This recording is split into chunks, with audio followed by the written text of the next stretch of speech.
Welcome in to 11 Personnel. Nick Roush and Adam Luckett here with you today to talk about Kentucky's big win over LSU. The Cats are 6-0 for the first time since 1950.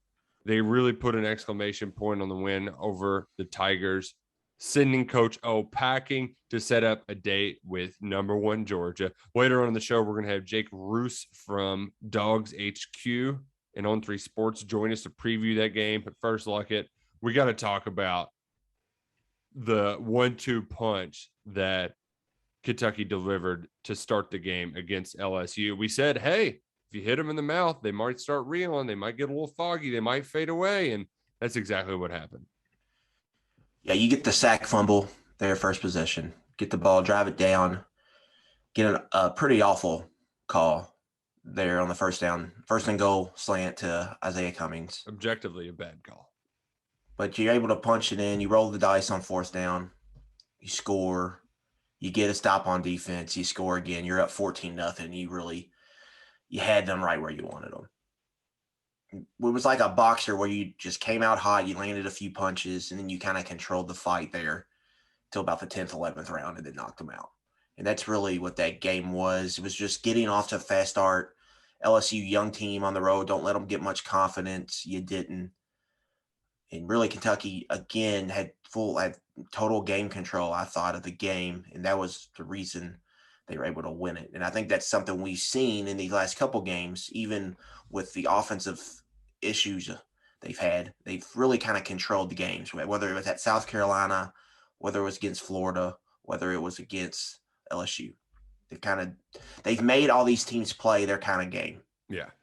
And that's, if Kentucky gets into a track meet with any of these teams, saying South Carolina, they could have been in trouble. But if they're able to make you play a certain type of way, you're in trouble, because then all of a sudden you're grappling with them and they've got you in a headlock and you're like, well, how the hell did this happen? Oh no, half Nelson. Yeah. Can't do anything. So I just thought it was a great game for Kentucky. The matchup, like we talked about, I think you saw that play out. The reasons why I thought it was a good matchup. Quietly, LSU's defense kind of stinks.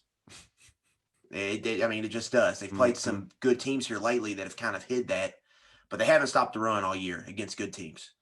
And you saw that play out with 300 and something odd yards. And you got it from three guys. You got it from not only Rodriguez, but Levis and Smoke were both efficient and explosive in the run game. And so that really set up everything else.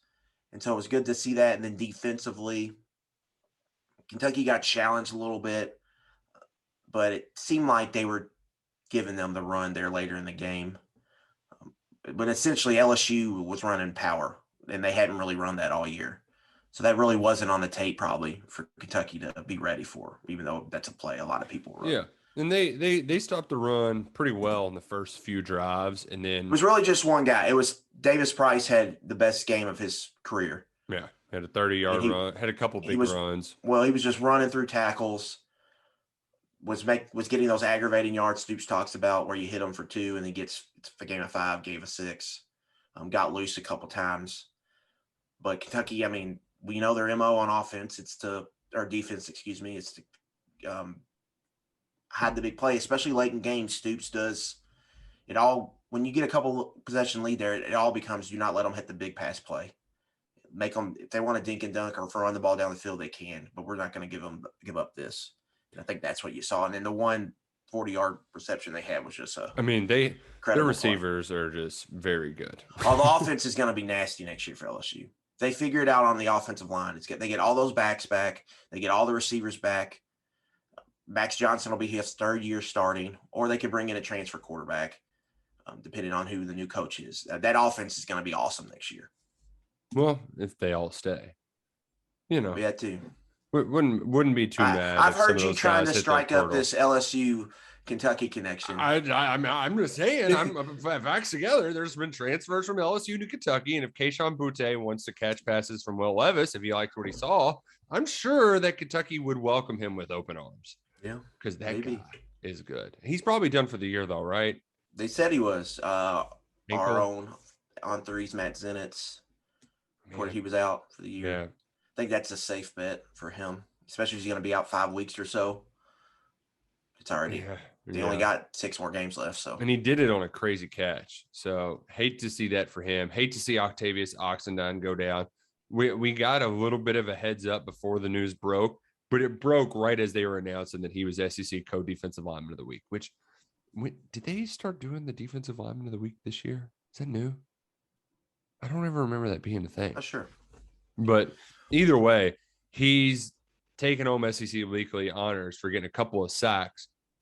Was really starting to show some wiggle. And we talked about in the preseason that position, how Calvin Taylor was a big time benefactor for some of that outside rush where the guys are just stepping in the pocket right into him. And that's what Ox was doing. That's what happened on that sack. Like he made a good play, but he's more of a benefactor of Josh Paschal just being a maniac inside. Dude, he is incredible right now. Paschal is. Because Paschal really created, I think 3 sacks. The square sack on the little Kentucky really wasn't blitzing. They were bringing 4, but they were bringing an inside linebacker and dropping somebody in coverage. I mean, I saw Trayvon Ripka dropping coverage. I saw Jordan Wright dropping coverage a bunch of times. And so that was like a little wrinkle in the game. And Paschal kind of sets that stuff up because he just takes up 2 blockers and it creates free runners. And one of them, I think Ox came on a twist. Everybody was kind of focused on Paschal, and Ox had like a free run. Yeah. There to Max Johnson. And then he got the grounding where he got a pretty good shot in there on Max Johnson. And then Paschal you hate to see him on the square strip sack too. Paschal just like ate the offensive line. I mean, man, dude, and you got a free run to the quarterback's blind side. Yeah, doesn't happen often. Create the FOMO, right? Yeah. But back to Oxendine's point. When you lose Marquand McCall, you've got 2 big-time recruits right there waiting. You don't have that with Oxendine. You've got a guy in a Boule Abadi Fitzgerald who was a late take in a class 5 years ago, a project that hasn't really come to fruition. He's been getting run at all year. And then you've got a true freshman in Khalil Sanders that they like a lot, but he wasn't a true freshman 5-star top 100 recruit. He was a developmental player, right? Right. So I don't know exactly what they're going to do, but as Stoops said, you can't really mask things against Georgia. They're good. They're just going to line up and go right at you. So I don't know what exactly they are going to do. I know that they said guys are going to have to move around. If Adam Luckett, you're the defensive coordinator, okay? I'm letting you be Brad White. What do you do to fill this gap that Oxendine's leaving? Long term, you got the bye week coming up after this game. So you've got some time to figure it out. And then next week, you don't have the game after the bye. You don't really have to worry about fitting the run because you're playing Mississippi State. So you've got some time to kind of tinker and figure it out. But for this week against Georgia, you're playing Stetson Bennett, who's averaging 14, 15 throws a game in SEC play. There's no hiding from what Georgia wants to do. I personally would highly consider getting out of the medium and playing Weaver and Wright together to give you some extra beef there in the box, especially when you're going to see a lot of 12 personnel. Yeah, tight ends are kind of their name of the game against Georgia. Yeah. That's going to help you a lot, I think, fitting the run and giving that boundary tackle some help there inside. So that's one thing I would kind of look at. I think it's a week to play Weaver and Wright. They're 2 of your top 6, 7, I would say, defensive players. So yeah, keep them on the field. Especially in this matchup. Devontae Robinson's done some good things, I think. And I think you can use him in certain packages, but this feels like a week to be like, all right, we need to get big here this week. We need to stop the run, or at least hold up. You can't just let them hammer you. Mm-hmm. So that would be my adjustment for this long term. For a game like this, I could see, because you're so worried about the run, sliding Hayes or Rogers out there. Yeah. But I'm not going to get too deep. I don't know what the technical stuff there is. Well, and how much you want to put on their plates too. Alignment, assignment, all that kind of stuff. Right. Yeah. You're already asking a lot of them. So why cross train? I could see another scenario too. I know you probably don't want to do this because he's playing so well, but Pascal's stout enough to be in there. It's just Well, they're going to just run opposite of Pascal. So, like, he can hold up there, but all they got to do, Stetson Bennett's just got to hit his left hip and say blue 42, and they're running left instead of right. It's true. Yeah. Yeah. So, I mean, that has popped in my mind, but that's an easy fix for the offense. And you're going to need, Trayvon Ripka, too, is one of those guys that they've liked in there. Mm-hmm. But he's more of a better fit, though, against like a Mississippi State or where you aren't having to get down and dirty against the run game. You know, you like him against the pass. A lot of that position is you're going to get doubled. You got to hold up on a double team. You can't let them get too much movement. Mm-hmm. And so if you put a guy like Ripka there, I just don't know if he's big enough right now or strong enough to really hold up yet. Right. Doing something like that. Mm-hmm. That's why, that Rogers or Hayes out there, I thought wouldn't make sense because they could probably hold up a little bit better on a double, specifically Rogers.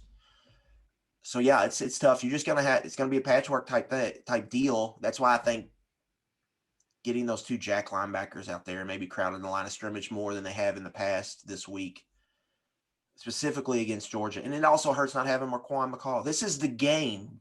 This is why you recruit a Marquand McCall. This is why you get that for teams like this. Because now you're not having them, and it's a tough situation. Yeah, yeah. And this is one of there aren't a ton of matchups like that too. Like there's not a whole lot of times where you need all hands on deck. Now, luckily, at least on the other side of the ball, when Kennard went down for a little bit and Rosenthal went down for a little bit, they're okay. Now, I think you could say everybody on the offensive line's a little dinged up. Flax wasn't available last week. He's supposed to be available this week. Yeah, that was an odd answer, I guess, at the press conference. Yeah, really weird. Wasn't really sure what to take from that. My guess, we forgot about it because you don't hear about it too much anymore. Maybe it was a COVID thing. Maybe it was a suspension thing.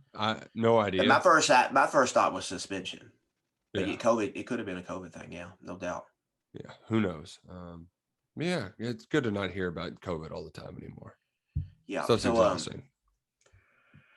But as far as let's at least try to before we get too far ahead of ourselves, because there's plenty to talk about when you're playing the number one ranked team in the country. You've got well, let's just bask in the moment a little bit here. Right. That's what I mean. Yeah. Like we need to enjoy kicking the absolute ever-loving snot out of LSU. The whole season was based on, all right, you got to beat Missouri. You got to beat Missouri. Week 2. Gotta beat Missouri. You look up and Missouri's they got a losing record. They can't stop a nosebleed. You got to win at South Carolina. New coach, get off to a 4-0 start, set the table for a huge 3-game run. Go down there, win ugly, but you win. You control the game. You win with being -3 in the turnover column. Great job. Okay, Florida, LSU, Georgia. Can you get one? Mm-hmm. If you can get one, it's going to be a really good season. You can get one. 9-3s could be the most likely kind of scenario. If you get hot at the end of the year, 10-2, just get one. Not only get one, you get two. You get one in a crazy fashion, and you get two in a beatdown. And now it's opening up. Like people are like, I wrote a college football playoff scenarios. That had to feel like a pipe dream right there, you know? It also felt like I was cheating on myself because of how much I've dogged the playoff for years. There's too much playoff talk. It's October. The rankings haven't even come out yet. And Luckett's got his college football playoff bracket ready to roll. So that's the world we're living in right now. And it's pretty awesome. And so now we're going to Athens. College game day is going to be in town. Oh, man. Kentucky's number 11 is the number 11 by their name, facing number 1 Georgia. And for the second time in 4 years, they're playing the Bulldogs for the division title. Man. And Nick, I have a scenario for you that could be the most exciting scenario I've ever brought up here. And it's not even a scenario where the national champions from 2 years ago are getting 330 yards shoved down their throat, and Colin Baton Rouge is playing over the loudspeaker while you've got dudes doing the gritty through the end zone while you're scoring 40 points in the fourth quarter. The disrespect Kentucky levied on LSU. That was a disrespectful ass kicking. I mean, they just rubbed their noses in it time and time again. And it was just because they could. There was no ill will there. It was just because Kentucky was that much better than them. It was a statement game because it was a great matchup. I think you saw that with all the media Mark Stoops did last week, that they felt good about going in that game, and it was a statement game, and they got to beat down LSU, and they beat LSU like LSU beat teams for decades with Nick Saban and Les Miles and Ed Orgeron before Joe Burrow got to Baton Rouge. It was run the ball, run the ball again, then run it down their throat some more, and then it was played solid, hard-nosed defense, and that's how Kentucky beat LSU. But the scenario here, Nick, is, okay, just Kentucky beats Georgia. We all party. Yep. We wake up on Monday and we realize Kentucky is a win away at Mississippi State from hosting Tennessee at home in November for a chance to clinch the SEC East. Oh, man. Now, if you can afford a loss, but you can clinch the biggest moment of your program history against, the team you in hate, your division you hate probably the most. Yeah. Just think about that. Man. Now, you got to beat Georgia for that to happen. When that's a lot needs to happen for that to go. But just think, that's on the table now. Man. And that's a field rushing, like, just spread your butt cheeks. That's a burn the stadium moment. Get the couches out. Couches everywhere. I mean, that's man. That's a grown man crying. Yeah. Moment. Like, we're going to Atlanta and we're beating the hell out of Tennessee on our way. And we got a month to prepare for Atlanta. Man, that could be something. And I think the way you put it too is that Kentucky, you could say this about every team, but Kentucky does control its own destiny. And it's something we haven't heard Mark Stoops, I think, say until this year, at least say it publicly, is that if you want to play in big games, you got to win the one that's in front of you. And that's much easier said than done. It is every single week. And the Atlanta talk, that's we come on. We're not new to this.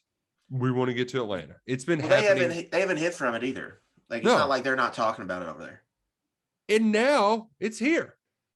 They've been wanting to play in those big games, and now it's in front of you. Now it's different than in 18, where it literally is the winner of that game that's going to the, you still got more work to do after this. But I think there's a sense, I got this feeling from DeAndre Square shortly after the game Saturday night. These guys have put in a lot of work over there. They've seen a lot of success. They know they can do it. Here is their opportunity. The only problem, Luckett, is that Kentucky's best opportunity is against Kirby Smart's best Georgia team and his best Georgia defense. Maybe not his best team overall. I mean, that team that should have won the title had way better athletes on offense. I mean, I would take all of those offensive athletes. Yeah, they just had Nick Chubb, and you seeing what he's doing in the NFL. Yeah, he's so freaking good. And I mean, they even had some, they had some dudes on that. Back. Right. But this defense is, they're good. They're pretty good, Luckett. Yeah. They're pretty good. So, but it was just, they are good. But it was always going to be the case when Kentucky plays Georgia. It's going to take a seismic effort, and it's going to be a pretty large upset. The main reason that's the case is because these two teams are mirror images of each other. Yeah. They have the same philosophy. They run like the same defense, kind of the same structure. Kirby Smart was talking about how they attack and set up blockers on defense. They do the same things we do. And they want to run the ball. They're physical on the offensive line. It's the two best offensive lines in the league, pretty much year in and year out. They went to the NFL to get coordinators. They went to the transfer portal to get quarterbacks to fix their offense. They're mirror images of each other. It's just Georgia has better players. So that's why this matchup is just tough. Mm-hmm. Like, it's tough for me to see Kentucky beating them because of that, because they are so similar. But We talked about just a minute ago, like how Kentucky, if they make you play how they want to play, it can be tough. But at the same time, that's why it's hard for Kentucky to blow teams out. It's because limited possessions, a couple turnovers, they can find themselves going from what's looking like a blowout to maybe potentially losing the game. And Georgia's the same way. So in this game, it's going to be limited possessions. Turnovers and field position are just, I mean, it's huge in this game. It's absolutely ginormous. You got to find a way to not get beat at field position, and then you have to find a way to be +2 in the turnover column. If you can do that for Kentucky, you're going to have a legitimate chance to beat them. And the thing with Georgia is, like we talked with Jake about, they will pucker up if they're in a close game, I think. Because there is the just don't mess this up. There's a don't mess this up factor from Georgia. So if you can get them in a close game, you can maybe get them to pucker up, and they don't have their quarterback. They're banged up at receiver.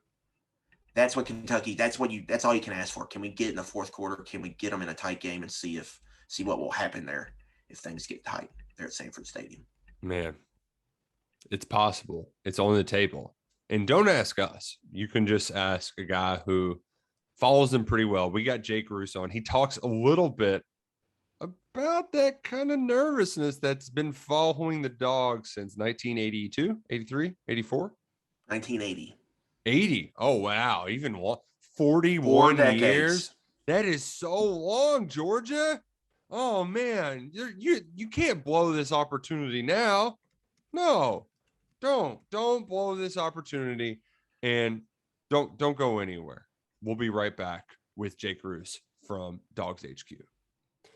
Now happy to be joined on 11 Personnel by Jake Roush from DawgsHQ, Georgia's On 3 website. Jake, it's an exciting time in the Big Blue Nation. There's not too many times you get to take on the top-ranked team in the country on College game day, but this is kind of a same old song and dance for Georgia. Is the big game hype there for Kentucky like it is on the Wildcat side of things?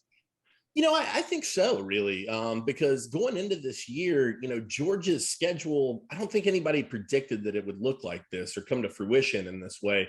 But, their last two home games, Arkansas and now Kentucky upcoming, I mean, undefeated teams, highly ranked SEC guys. It's created a lot of big atmosphere. And I think it's been exciting for fans because, like I said, I think going into the year, they were looking at the schedule saying, I don't know, this isn't too much to write home about. But, moving into these two games now, suddenly it's really exciting. So, 3:30 kickoff in Athens, always a big deal. Like you said, game day, SEC Nation rolling in, an undefeated team. Everybody's hype after that Auburn win. So yeah, I do think that there's a lot of excitement around this game where there typically might not be. Yeah, Jake, the way Kirby Smart is recruited, all the wins he's had, going to at least a New Year's Six Bowl every season. If they win it this year, this will be the fourth SEC East title in 5 years. But obviously there's the elephant in the room, the national championship. Just from Georgia's perspective, I guess a fan base perspective, how much of this season is like, it's our time, we got to grab this now? Or is it more of like, this is just the start of a historic run? Is there kind of a fine line there where they need to either win the championship now or just kind of keep rolling and see how everything falls out? I think with Georgia this year, everyone had high expectations coming into the season, certainly. And like you said, I mean, the track record for success has been there for them. So I think people are happy about where Georgia has been under Kirby Smart because they kind of got their hat in the ring every year. They're very close, as it were. But there is a little bit different feel this year. I will say I don't know that it's necessarily national championship or bust for them, but what you don't want to see Georgia do is pull at Georgia and go out and, lose to a Charleston Southern or screw the whole thing up and drop one to Georgia Tech down the line. If you lose in an SEC championship game or you lose in a college football playoff, That's a little bit different situation. I think people could swallow that a little bit easier. But, dropping one right now during the season, the way that things are hitting and the way that Vegas is viewing them, I think people would be a little bit dismayed to see that through the season right now. Now, on the offensive side, we'll get to the Georgia defense. You could spend an hour talking about those bone crushers. They're incredible. But offensively, a lot of injuries. Dominic Blaylock, I believe here on the latest injury report over at DawgsHQ, doesn't sound like he's going to play. Neither George Pickens haven't had those big playmakers for a lot of the season. So who are those weapons that Kentucky needs to contain? How does Georgia score points on a Kentucky defense that has been pretty stout this year? Wow, the name that's striking fear into hearts is Lad McConkey, as you would guess. I mean, he's the kid's really emerged. I mean, he's done a great job these last couple of games. He's kind of really improved each and every game, and that's been big. For him to be a second-year player, redshirt freshman, totally missed last year. Was on scout team all year, but has really become a pretty good threat for him. I mean, has a lot of speed. Was really putting some moves on some guys on that Auburn team last week. So that's impactful. I think you got to look at the freshman tight end Brock Bowers as well. I think that he's kind of come out of nowhere and asserted himself as Georgia's most dangerous weapon in the passing game. So those two guys kind of leading the way. Jermaine Burton banged up last week. I think they might get a chance to get him back this week. He's a guy who's played well there also, but it's not your usual cast of characters. That's for sure. Like you said, you haven't had Pickens, you haven't had Blaylock. Kearis Jackson's been banged up a lot of this year as well. Darnell Washington just starting to work his way back into the rotation at the tight end spot. So, it's really kind of those two or three guys that are leading the way right now. And Georgia just keeping their fingers crossed that at some point they can get the rest of these pieces back. People make a big deal about Kavasi Smoke's name. Kavasi Smoke and Lad McConkey. That sounds like a Mortal Kombat fight, Like I could see it now. Man, all-time name. But Luckett, I'm sitting here thinking he's just rattling off all these tight ends. Like, man, Kirby's got such big problems where all of his guys are hurt, and he just keeps pulling up. Just getting 14 personnel and just roll. Yeah, what are we doing? No doubt. No, but speaking of those bone crushers that Nick alluded to, Georgia's defense has kind of been the story in college football this season, I think, especially coming off the year we just had where Alabama and Florida in the SEC championship combined for 100 and something points. Alabama scoring 50-something points a week, a bunch of teams scoring 50 points a week. At the end of the year, we kind of saw the JT Daniels emergence there at Georgia, and they were throwing the ball around the yard. And now it's kind of gone back to what Kirby, I think, is most comfortable being, is just totally shut you down on defense and then just run the ball on offense. Just there, what's the feeling? Does this feel like, the ultimate kind of unit they have over there? Or is there any thoughts there maybe in cracks, or is this the thought, man, this can just carry them all the way to the title? Well, I'll tell you this first off. I think it's been a surprise to people, really, especially in the secondary. You came into this year really kind of questioning your depth back there. You knew Darion Kendrick was coming over from Clemson. You had Tyke Smith coming in from West Virginia. Then he gets hurt. He's out of the fold. You lose three guys last year in terms of transfers. Duron Branch, Major Burns, and Tyreek Stevenson all leave the team. Those are all guys who played reps. So you came into this year kind of really scratching your head. You knew the front seven could do it. You knew that they would be elite, but you didn't know how the back end would hold up. Lewis Seen was pretty experienced, obviously, and a well-known commodity back there. And then also Latavius Brini was a guy who'd played a lot of snaps. Chris Smith, to some degree, coming in and spelling Richard LeCount last year while he dealt with some injury. But, I think that they have taken a step forward from where everybody thought they would be. I think in terms of potential weaknesses, you've got to be concerned, I guess, about, some of the injuries you saw last week. Chris Smith going down last week and, looked like it was maybe a shoulder for him. Be interesting to see if he's available to go this week, how they juggle the pieces around. The real thing is, back there, you do have a little bit of depth, but it's really young and untested depth. It's guys who haven't played a lot of reps. So I think that that's where Georgia probably has the most concern on their defense. The front seven, they're pretty deep there. Even the young guys they have in that group, have gotten in and made some useful plays for them. So I think if you're looking for one area of weakness, it might be the depth in the secondary. But overall, they're really pleased with how things have gone. Like you said, this is exactly what Kirby wants to do, man. He's not going to come out and say it, like that this is making him happy. But you got to think that he's probably fist pumping after these shutouts. Oh yeah, give him all the 17-nothings. Like that's what Kirby wants to be. Absolutely, he lives for them, man. Well, and to your point, there aren't a lot of chinks in the armor. One touchdown on the first team defense all year, and that happened last weekend. 200 total yards a game. If you're just let's do a little self scout on your part. How do you attack the Georgia defense? How do you move the ball? How do you try to seemingly score points if you're Kentucky when really nobody has all year? I think if you're Kentucky, it's got to come down to Will Levis. I think that you have to basically turn your running backs and tight ends into blockers and just try to hold that line as long as you can and let guys like Wan'Dale Robinson just get down there and try to make a play. I mean, I think that's your best option. Georgia's been so effective against the run to this point that it seems like just kind of beating your head into the wall. So, you've got to kind of pick and choose your poison. I think that's personally the way to attack Georgia. Like I said, these guys have really stepped up.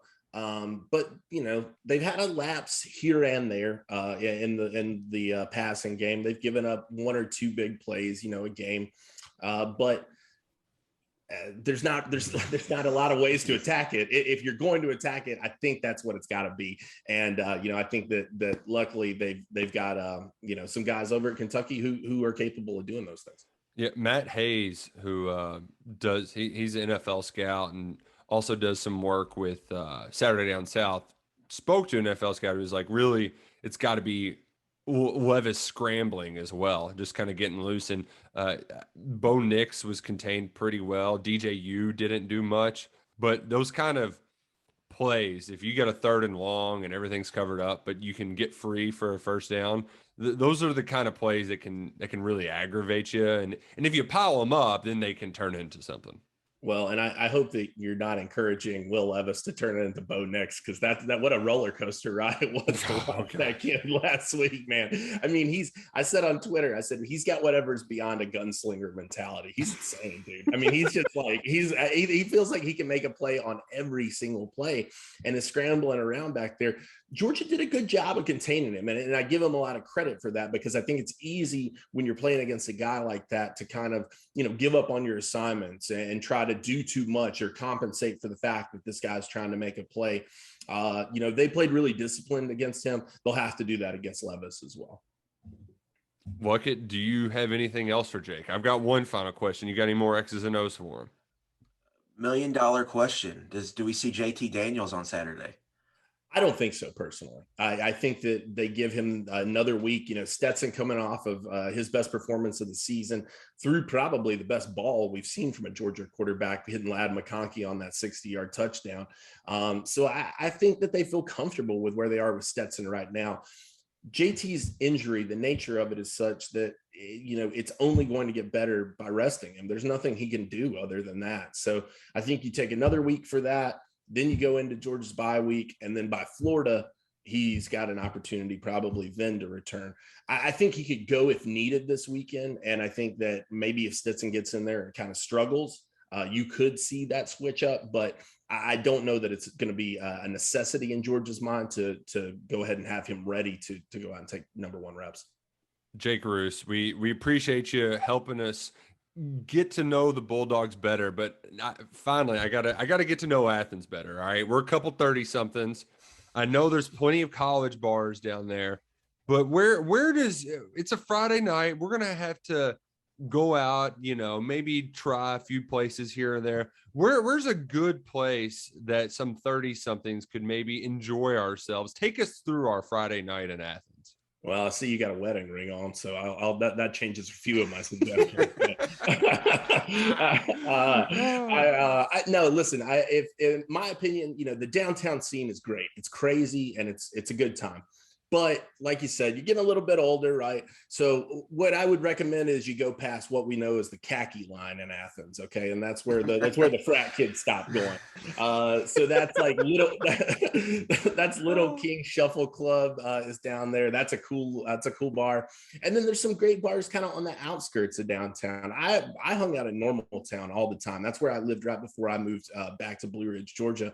I was living in Normal Town in Athens. It's kind of probably a 5-10 minute Uber ride outside of Athens, but there's some great bars up there. The Old Pal, High Low is fantastic. It has really, really good food. Normal Bar makes a great drink. They've got a great patio outside as well. So, there's you can't go wrong with any of them. Yeah. I guess if you're looking for the adult bar downtown, I tended to go to All Good. That was sort of my spot all the time. But, you're going to get a little mix of everybody in there for sure. And it's a lot of fun. Man, the khaki line, that is such a, gosh, that is great. SEC, baby. It just means more. Jake Roush from DawgsHQ on 3 Sports. Go follow him. He'll keep you up to date with everything happening with the Georgia Bulldogs leading into this game against top-ranked Dogs and Cats down in Athens this Saturday. Jake, thank you so much, and we'll see you down in Athens. Hey, thanks for having me, guys. Hope to, and hope we can get you up here in the On3 loft sometime. There you go. Man, great to have Jake Roush on. Really appreciate him, and really appreciate our friends at Prize Picks who made all of that possible. Luckett, we have a lot of different advertisers throughout the KSR world, and I've never had more people reach out to me than folks who are downloading the Prize Picks app and loving every single second of it. People asking me for my picks. I don't know if you want all of my picks, especially because, they've been okay. They've been solid enough. But folks really like playing Prize Picks because it's available in the state of Kentucky. I don't have to drive to Indiana to make a wager, and you can wager over unders, how you're feeling about players performing each game. We saw somebody hit a big one, real big one, just a $10 bet, 5 players turned into $100, just like that. Download Prize Picks today. Use the promo code Personnel, and they will match up to $100 on your first deposit. Download it on the App Store. It's a great app. It really is. Well made, looks sharp, nice, clean, and shiny. Just pick a couple players, go over or under, whether it's their daily fantasy point total or just receiving yards, rushing yards, passing touchdowns, receptions. They've got it all. It'll make especially for like the Monday night games or the Thursday night games, makes it a lot more fun. So download the Prize Picks app or visit prizepicks.com. Use the code Personnel to get your deposit matched today. Shout out to Jake Roush. You can find him on Twitter at Roush Recruiting, REUSE Recruiting. Follow him right now. Boom. Luckett, you asked him about the cracks in the defense and what he would do. What's your game plan? Meme Cohen came in with a really good one against LSU. It manifested itself quickly. You had Justin Rigg just with nobody on him. You're hitting wheel routes. You're doing a little bit of everything. What does Cohen need to do against this Georgia defense? So evaluate this defense. You really got to go back in time a little bit because this is an old school Alabama team. This is a 2009, 2010 Alabama team that Georgia has right now. Yep. So they're more talented than everybody else. They're just gonna squeeze you the life out of you in a football game. Get up early, lean on you with the run game. Defense just smother you. Then over time, just kind of wear you out. Hit a deep pass once in a while, and then you look up and it's like it's 24-3, and that feels like we're down 40 instead of 3 touchdowns. So for me, number one, like Chris Rodriguez is your best player. You do have to try to run the ball. You can't just go in here and say, we're only going to run the ball 15 times. You do have to get a semblance of balance. Your offensive line had success against this group last year. Yeah. Leaning on them. You have Darian Kennard, who I think is the best run blocking right tackle in college football. You gotta have a commitment to the run, but it feels like a game where, to me, Chris Rodriguez and Will Levis should probably be the only ones toting the football. Like You're not going to be able to run it 40 times, but you do need to probably run it 30 to 32 times. And so after that, it's really, can Levis make some plays with his arm and his legs? Can he make some off-platform throws? Because that's where you can beat them. You have to beat them really off structure. So can he get moving around and make some throws? Can he use his big arm to create some explosives in the passing game? Because that's what you have to do. So scheming up how can you get Wan'Dale Robinson open? What do you do if they do some bracket stuff on Wan'Dale Robinson? How do you attack them? And really what you need in this game is a second or third receiver, usually a big X receiver that can go out and win one-on-ones vertically in the vertical pass game. Kentucky just doesn't have that on the roster right now. No. They're going to here in about 2 years. They've got one as a freshman, Christian Lewis. They're recruiting one, Dane Key. Yep. When they come down to Georgia in 2023, they'll probably have that. But right now, they just don't. 23. That seems so far away. So right now, they just don't. So for Kentucky on offense, number one, it's ball security.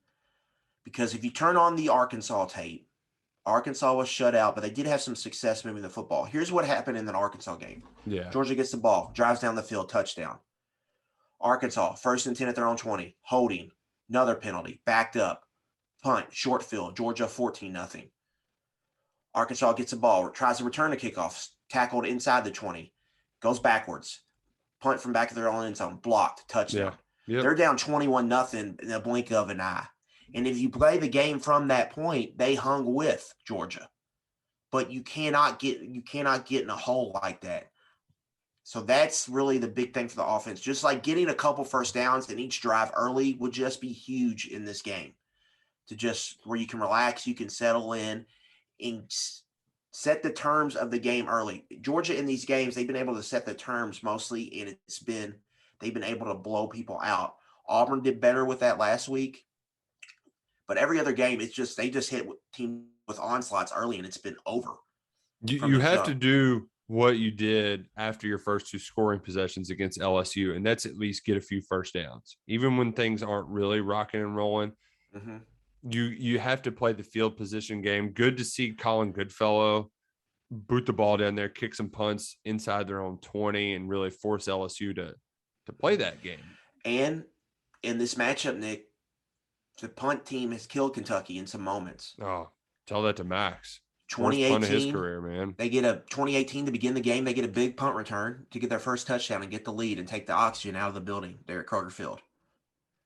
2019, Max hits one the wrong way, and then it sets up the first score of the game. So, that's been a big part. Kentucky's punt team has let them down in this matchup. That can't happen on Saturday. If it does, they're going to lose. So they have to be able to play the field. They don't have to win the field position battle because Georgia's got a better kicker and a better punter. Camarda's probably the best punter in the SEC. Lesney's had some issues, but this is a guy who's hit multiple 50-yard field goals last year. So, they just have to play that to a draw, and you got to win the turnover battle. And offensively, Kentucky, you got to do what you do. Trust in who you are. Believe in your identity. And then your quarterback's just got to go make some plays. I mean, there's no real secret sauce to this. Your quarterback's got to go make some plays. Can you make some stuff happen? I disagree to a certain extent, Luckett. There is a secret sauce that Rodrigo Blankenship didn't eat, okay? If you've got the goggles missing kicks on Monday Night Football, that's got to be a good omen, right, for Kentucky? Hope so. And Georgia's banged up. Yeah. Chris Smith, who had the pick 6 against Clemson, has been one of their better players. He separated his shoulder last week. I think he's going to try to play on Saturday, but he's got a separated shoulder. And then offensively, the receivers they're just kind of gutted. They don't really have any. I mean, right. They got Ladd. And they're really missing George Pickens. Yeah. Because him and Daniels, that connection really opened up everything last year. And then they had another big play guy, Arian Smith, who really hasn't played. Their second best receiver is probably Kearis Jackson. He really hasn't played. He's been banged up. Jermaine Burton is probably their next best receiver, and he's questionable for this game, like Jake told us earlier. So they really got a patchwork passing game, and it's really came down to slot receiver, low 3-star redshirt freshman Ladd McConkey, man, 5-star tight end Brock Bowers, true freshman, who's on his way to being All-American, and then throwing it to James Cook out of the backfield. That's kind of their passing game right now. So it's not crazy scary. You just got to be at Kentucky. You just got to be able to stop the run at a good clip. If you can stop them from running the ball, get Stetson in passing downs, that's where you're going to have some success. Now, Stetson last year, when things started going south, he had a hurt shoulder. And so that's where when Kentucky played him, he was banged up a little bit and he couldn't really complete some throws. But Kentucky had some success again. He had a couple interceptions. He really didn't have a good day against Kentucky. So we'll see. But you got to stop the run, and you just kind of have to hang in there. I think that's a big thing in this game. Just hang around, see if you can make some plays on offense, get some scores, and then get into the fourth quarter. The thing I've been running through my head is how many points was it going to take for Kentucky? Yeah, that was the question I asked you in the car on the way home. And we had about the same answer, which is 20, 24? Yeah, I'm thinking if they got to 21, I could see them winning the game. Because, I mean, hell, Georgia only scored 21 2 years ago. Then they had 14 last year. If you're at 21 and you win the turnover battle, then I think there's a good chance that you could win that game. You could get out there winning it like 21-17, 21-20. So that's kind of the number I think in my head that I've come up with. And that puts you right at the total. What's the total? 44? Oh, yeah. But so that's about what was the stat you had about Kirby in top 10 games? He just sits on he's captain. Yeah, I'd have to pull it up, but like the totals have gone on. I mean, it's been a ridiculous amount of under against like either top 10 or ranked opponents. There's no, and they are banged up. And it's like Kirby in his press conference, if you watch it, there is a lot of, we're hurt and we're about to play a physical dang team.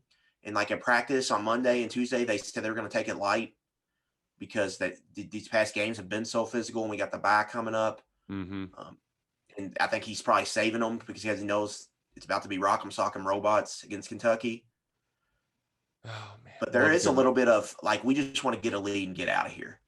Like, we've got enough style points. Let's just get a lead and get out of here. So it could be a great time for Kentucky to play them.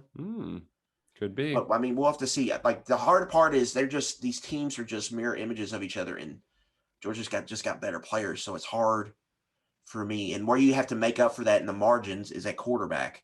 And I just don't know if they have enough playmaking juice there. I think Will Levis has done some good things, but at receiver, I don't know if they have the guys that can really make some plays outside of Wandell. But they're playing with extreme confidence right now, I think Kentucky is. I think it was good for the offense to have that performance. The defense has a lot of stuff to feel happy about. So they're going down here thinking they can play with – not only play with Georgia, they think they can beat Georgia, which is half the battle when you play a team, Georgia and Alabama. Well, and they also are familiar with this opponent. Not only do you have a lot of guys from the state of Georgia, but it's kind of akin to that Florida rivalry where you're playing them close and you feel like you've got a puncher's chance. It's not just you aren't going down there and getting demoralized every year. You've been in these games at halftime. You drop a touchdown pass, you shank a punt, you can't get a first day. Like they've been there for the taking, but Kentucky hasn't been opportunistic. And they need to be opportunistic. They've learned from their mistakes this year. They've cleaned up the turnovers. Now you've got to create that perfect storm at the perfect time if you want to pull off this big upset. Mm-hmm. And Mark Stoops made the change on offense. There was a lot of reasons, but a lot of it was this game. Yep. Because there's no hiding that they want Georgia bad. Bad. They want to win this game really, really bad. But he knew he couldn't beat them with what they were doing on offense before. Like he's got to be able to. Like I think Stoops has kind of figured Georgia out to some point on offense, especially when they're in offense like they are right now. Yeah. His defense is going to be able to hold them. I think he's thinking, I can hold this team to 17 points. We can hold them to 17. If we eliminate short fields for the most part, get a turnover, we can hold this group to 17. But it's past that. But I need my offense to get to 21. Right. Which is easier said than done against this defense. Right. So. Which is better than their normal defense. Exactly. So, you just got to see. And I think there's going to be a huge factor. Georgia hasn't played. I mean, Clemson was a close game. But since then, they just haven't been challenged at all. Arkansas kind of had a team, I think, that could have challenged them because how they are on the line of scrimmage. But Arkansas on defense, they just play this 3-2-6 dime defense. which is a great defense to play against these modern passing attacks. But when teams commit to the run, it's just hard. And that's what Georgia did. And there was a reason why Matt Corral threw the ball, threw the ball 21 times this weekend and ran it for 20 times. It's because that's how Arkansas plays. They want you to run the ball. Kentucky's not going to play like that. No. They're going to come up and stop the run. And if you stop the run, you force Stetson Bennett to make throws against a good team. I haven't gone back. I need to go and watch the Auburn game. But against Auburn, they're going to play you man. And they're going to commit an extra guy in the box, and they're going to isolate on the outside. And we saw LSU have a lot of success against them, throwing the ball deep. Kentucky's not going to play like Auburn. Right. And Auburn had some chances, and Auburn actually did some things on offense where they had chances to score, and it could have been closer. And so, we'll see. I think Kentucky, they match up well with them, and they don't because they're just kind of like like Kentucky's got it. They're going to have a game plan where I think they're going to be able to be in the game. Kentucky's Georgia Light at this point. Yeah. They're so Georgia Light without the Jimmies and Joes. To me, it just comes down to turnovers and can Will Levis make some plays. But I think if you're asking yourself, Luckett, who has the best quarterback, who has the best receiver, who has the best running back, I think you're taking all of Kentucky's guys. I think you can make an argument for sure for Kentucky in those. Right. And best offensive line, I think. Which doesn't happen very often. So you have to have those guys be at their best. And the only problem is the game like you did against LSU, though, you needed that just to give those guys some confidence that they can do it, because it's going to be tough. You cannot let there's going to be frustrating moments. You can't let them demoralize you whenever they make those big plays on their defense. The only problem is that quarterback, running back, offensive line, receiver, they're going up against Georgia's defense. Not Georgia's quarterback, running back, offensive line, receiver. So, I mean, it's a totally different challenge. So they Kentucky might have the better matchup in that, or barely, or a little bit, but it might not matter because they're facing a juggernaut on the other side of the ball.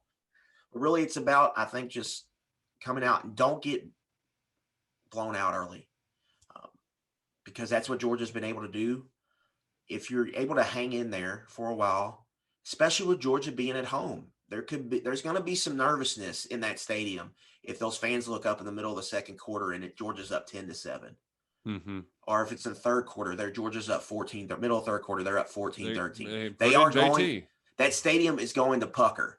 So can you hang around long enough for that to be a factor? If you can get deep into the game, and especially with Kentucky, this close game success, if you can get into a game late, Kentucky is going to be fine playing in that. That might be the most comfortable they'll be all afternoon. It's just you got to get to that point, and then if they get nervous and they have to put the ball in Stetson Bennett's hands, or they have to bring in an injured JT Daniels, do they make a mistake or two that kind of totally flips the game? I think that's the goal, I think, for Kentucky. Just get it close late and see if Georgia will pucker, which I think they will. And if you get a right bounce, that thing could turn for you, and you could be looking up in the fourth quarter, and everybody in the country is watching you because you could have Georgia on the ropes. You get them on the ropes, then you got to deliver a haymaker, and I think the haymaker, we saw one with the blocked field goal by Josh Paschal. Like, you don't need something that crazy to happen, but you're going to. So somebody from the state of Georgia, make it happen. It's got to be some sort of storybook thing, right? Yeah. And Parker. I feel, but that under feels like a good play to me. It just feels like a really good play, because I think Kentucky's going to be able to keep Georgia in check. They know how to defend them. Well, I think they're going to defend them the right way. And even if Georgia gets a lead to, if they're up 17-0, I still can't see them really. He's going to sit on it. He's going to get sit out of on hand. it. Yeah, Yeah. And Kentucky's defense is too prideful to let that happen as well. So, yeah, I'm excited for this weekend. Can't wait to get down there, back to Athens. I guess this is my fourth straight trip now. Back to back with you, Luckett. No rain on our parade this year, right? We're not going to let that happen. No rain. Stay far away. And for Kentucky, I think there is the house money factor. Yeah. Kentucky loses this game no matter the fashion. doesn't really change the season for them. No, Like no. It would suck You just that can't.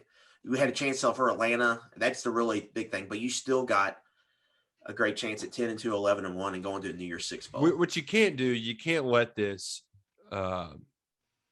It can't be like the Alabama games at the beginning of the seasons where they just demoralize a team and they're done.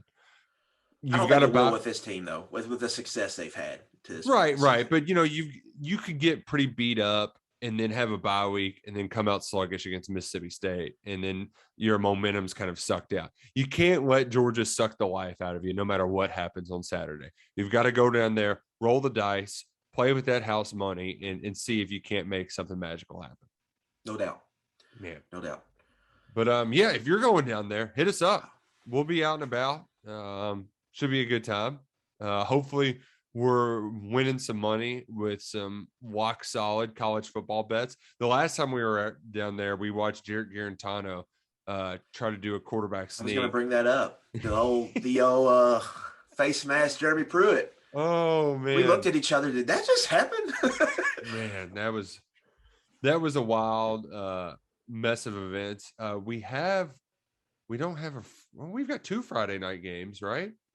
Clemson, Syracuse, and Oregon, Cal, late night. Pac-12 after dark Friday night. Wow. That's going to be great. Syracuse, 14.5 point dogs at home. Anything could happen there. We get Tuesday night football tonight for those listening on Tuesday. We've got Fun Belt, App State, and Lafayette. And a good game, yeah. Hell yeah. It is a good game. I didn't know Fun Belt was doing Tuesdays. Good for them. Good for them. Do you have a money line pick you'd like to share with us? But before we get to this, man, Scott Satterfield, 30-13 in the fourth quarter. How do you blow that? That's a get fired loss. Yeah, especially to Virginia. I mean, that's a team that you've got to beat in football to make up for all the hell they give you in basketball. You got to at least have them in something. Like when Kentucky would beat Florida in basketball, when Spurrier was rolling us in football, like it felt a lot better getting those wins. You can't let Virginia do that to you. And now they got to buy, and Boston College is coming to town, and Boston College is big and nasty on offensive line, so you know what they're going to do. Did you see the Mark Richt like making fun of Satterfield on the ACC I have not Network seen show? I've seen it. Oh man, Trying to look it up and watch it. They're showing. I can forward you the clip, but they're just highlighting how far Louisville's defense is. They're rushing 3, and they've got their linebackers 9 yards down the field. And Virginia's just like, okay, we'll take 10 yards. Okay, we'll even let guys sit in between your zones and get 20 yards. I mean, it's embarrassing. Oh gosh, $10 tickets to watch Boston College play. Tough afternoon look there for Satterfield in a game they really needed to win. Man, really tough. Really, really tough. Man, Nebraska, that was really tough too. Same movie over and over there for Scott Frost. Over and over again. Unfortunately, the Burt Bowl did not go according to plan on this front. I'm not going to bet with my heart again and pick Purdue to upset Iowa, even though the Boilermakers did get the upset a year ago over Iowa. I don't foresee that happening again. Man, and I lost the game that I was going to pick this week. Luckett, take it away. No. Here it is. This is easy. This is an overreaction line because BYU got upset last week. They opened as 1 point favorites. They are now, according to my science, 6 point dogs. So whatever the money line is, overreaction, BYU going to take down Baylor. BYU plus 200 there for you, Nick. Yeah, give me that. Give me that all day. For me, I don't really love much of anything, so I'll fade Texas A&M this week. Missouri at home. Drinkowitz has won big home games before, so give me Missouri plus 270. So let's see if you can bounce back, Drink. Now, Nick, our over-under picks, man, we've got some winners here. All right. LSU's going under 8.5. They're 3-3 now. You just need one more loss to lock that in. Oh, love it. Love it. Indiana under 7.5 is looking great. Yeah, that's the one that I think I'm sitting prettiest right now. Indiana and Kentucky. Hell, they're what, 2 away from hitting or 1 away? You went cashing tickets this weekend. Now ULM, you lost that one. They got 2 wins already. Mm-hmm, but Iowa State under 9.5 looking good. They got 2 losses already. And then Louisville under 6.5. That's one to watch still, but it's that Virginia win was huge for that play, for that bet. For me, SMU 6-0 was my favorite one of all the season totals. So they only need one more win to go over 6. Nice. UCF under 9.5, feeling really nice without Dylan Gabriel. They're a big dog at Cincinnati this week, so that's their second loss of the season. Stanford over 4 wins. They're at 3-3, I think, right now. So I just need a couple more Pac-12 wins from them. So in Pitt over 7, I still think that's got a chance. They're at 4-1 right now. So we're feeling pretty good on these season total picks. So shout out to you. You saw the Orgeron train wreck coming. Under 8.5 is feeling very, very nice right about now. Man, and we need to shout out our Wolfpack from Nevada. They did give up a bad backdoor cover to the New Mexico State Aggies that made it to bad beats. But in that game, we had the appearance of Carson Strong's backup, a 6'9" long strider who even punted. He had a left-footed punt at one point in the game. That's some high school stuff right there. Oh, man. Dude was a complete caricature of a human being. So the Wolfpack are howling. They're actually our After Dark game this weekend, too, hosting Hawaii as 14.5-point favorites. So Wolfpack howling again. They're back better than ever. And just like the Cats are going to be back. 3-14 all-time against number 1 teams. You got the big win over Oklahoma in the Sugar Bowl 1950, one at Ole Miss in the 60s, and then LSU in 07. Would be a nice time to do it. Would be a real nice time to do it, and would really increase the 2007 vibes. Like this is the year of the big upsets. It would be a nice time to get them right here. Now, Stoops has done it. 2013 Alabama, 2016 Alabama, 2014 Mississippi State. And last year, Alabama, were they number 1? Yes, they were. That really was the only bad one, if I'm not mistaken. Like the 16 game, yeah, it was a rock fight that Alabama. 13, they lost by 41. I think the spread was like 34. 16, they covered. I believe 14 was a push, but they really threatened Mississippi State. And then last year they didn't have any of their players. They probably shouldn't have played that game, but they got boat raced, obviously. So we'll see. I mean, anything can happen. Now, I did look up, like, Kirby Smart has a 3-touchdown plus dog, and Mark Stoops, they kind of have similar against the spread records, but one has an upset win. Stoops has an upset win as a 3+ touchdown road dog at Louisville 2016. And Kirby Smart has a loss at home to South Carolina 2019. So it can happen. It can happen. They just got to hang in there early and then get some bounces and get into close game in the fourth quarter, and I think they're going to have a good chance. But it's hard to do. It's going to be hard to do against this Georgia team. Yeah, but it is possible. So Big Blue Nation, dream big this week. Hopefully, house money, let it ride. We've created a blueprint of sorts. Big shout out to Jake Roush for joining the show. You can follow him at Roush. That's REUSE Recruiting on Twitter. We'll be down in Athens all week. I don't know what the other guys are doing. I know 11 personnel is going to be there. We locked that up. The rest, who knows where it's going to go, but I can guarantee you, win or lose, we came to booze. We're going to have a great time in Athens. Enjoy this momentous weekend for Kentucky football. And hey, crazier stuff's happened, all right? This sport, it's a wild one. And man, Luckett, I hope the next time that we're talking, the Cats are 7-0. That's right. Let's do it. Go Cats. Go Kroger.